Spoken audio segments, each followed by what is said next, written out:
Hi and welcome to another episode of ReaperTV's Q&A. In this week's video I'm going to answer a couple of questions that our subscribers or viewers have posted or sent me via email. And remember, if you want your question answered, pop those in the comment section below or shoot us an email and we'll take a look at answering those in future videos. So let's crack on with the first question.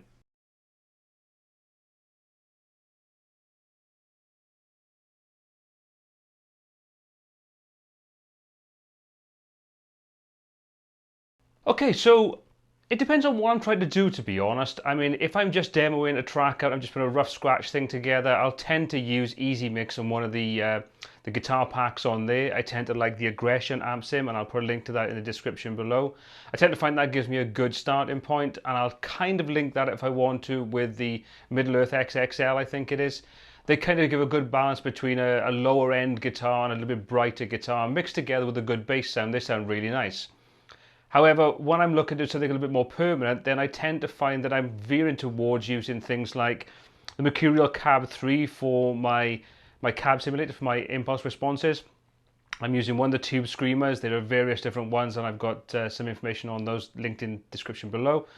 It depends what kind of thing I'm looking for, but each one of those gives a great result, and each one of them is completely free, which is always a big bonus. And then when it comes to amps, I'm tending to find I'm veering towards either the Hybrid by Lapou or the LE456. I'll tend to record things with a little bit more drive, and then I'll dial that back when I actually look at mixing, because I tend to find that I play a little bit better and I find it easier to work with when I have slightly more gain on tap. But like I say, then when I'm actually looking at mixing it, I'll dial that back, because generally you don't find you need anywhere near as much gain to get a really good sound. And that means then that you don't have to worry too much about trying to EQ that extra distortion away. You'll just tend to see that it mixes just a little bit better. There's a bit more clarity. Your pick will come through a little bit better as well. But that's not to say that's the only one available. I use Bias FX. I use the Joey Sturgis JST tones. It just really depends on what I'm trying to do, but that's mainly the way that I look at doing it. Now obviously, take a look at the video I did recently, which is about building your home studio, and there's one focused specifically on guitar tones and amp sims. That'll give you a good overview of the kind of things that I've used in the past, and it should give you a good heads up to see what's available to you. If you don't have any money you want to spend, take a look at those, because they're all completely free. And if you want commercial options, then there are things like Easy Mix, there's Amplitude, there's Bias FX and Bias Amp. There's a whole range of different ones out there that give you a massive array of different tools to work with. You can get tones that you wouldn't even dream of.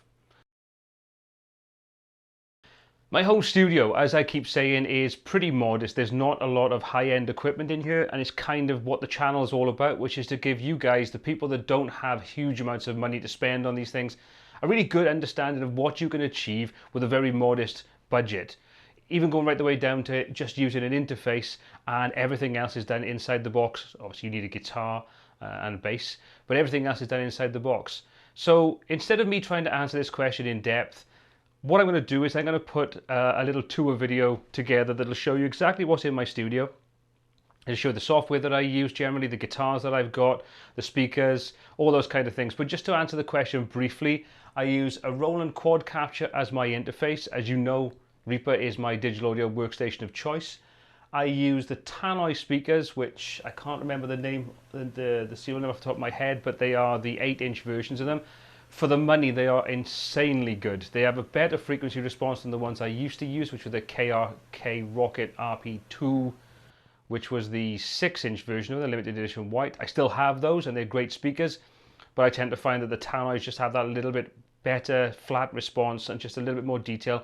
Gives me more definition in my low end, so I struggle less trying to find where the bass frequencies are, so my mixes just sound a little bit better. The bigger the speaker, the more low end frequency, the lower frequencies you'll go into, the easier I tend to find it for finding where the low end needs to sit in my mix. Microphones, I use things like the Shure SM57, and I've got the Shure PG42, which I believe there's two versions of that available. There's the USB and the normal powered version. I'm using the powered version, so I use that take straight into my quad capture interface. It's a very, very dynamic microphone. It picks up everything. It's got a 15 dB pad on there. I think it's a 15 dB pad. You can roll off the low end on there through switches. It's not a massively expensive microphone, but it's going to give you a good starting point. Great for vocals. I find it's quite nice for dealing with acoustic guitar.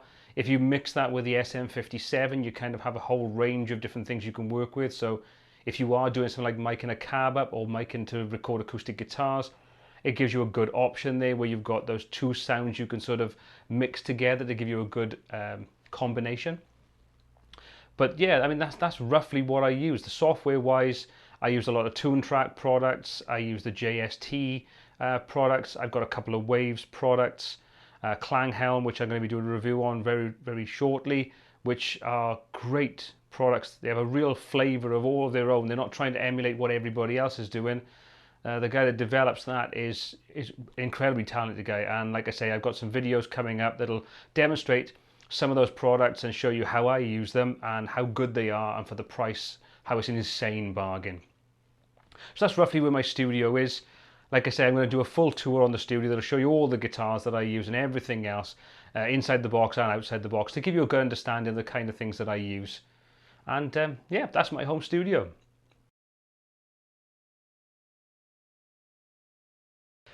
If I'm honest, I do tend to think that double tracking clean guitars is definitely the way to go. It's going to give you a wider sound. It's going to give you more scope to get a little bit more color, a little bit more depth in your playing. Obviously, if you're just sort of taking a clean guitar signal and you want to mix that with distorted, then you don't have to double track that. You can keep that down the middle, or you can pan that off so it's not fully 100% left and right. There's no rules in mixing. Whatever works for you. Same goes with lead guitar. I've double tracked and I've single tracked. If you do harmonies in your guitar solos, then double tracking can really add a real sense of depth to what you're doing and take your play into another dimension without really having to get incredibly complex. You can just play off the first rhythm, or you can just find harmony notes. I've used it in a couple of songs that I've done. I use it in some of the rhythm parts as well as the lead parts, and it really does add a whole depth to the song or the piece of music that you're working on, that just duplicating the same thing and panning it left and right can be a little bit, yeah, it's okay. But adding that harmony element in there can really help. So to answer your question, yes, I would say generally double tracking your clean or acoustic guitar is a good idea. And the same when it comes to solos. If the circumstances require you to give something a little bit more, then double tracking your guitar solo can add that extra dimension to it.